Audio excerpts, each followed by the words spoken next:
is a semi-aerobic rice planting method. Nakikita po ninyo walang patubig ang aming palayan. We're using a new variety.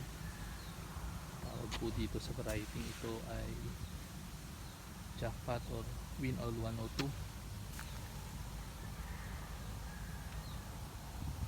This is the bagong patanim po ito. We will be updating for the next few days kung ano magiging outcome ng pananim po ito. Ang medyo peculiar po sa pagtatanim na ito, ang lupa po namin ay medyo sandy. Gawa po ito ng ito po yung lahar na pinatubo dati.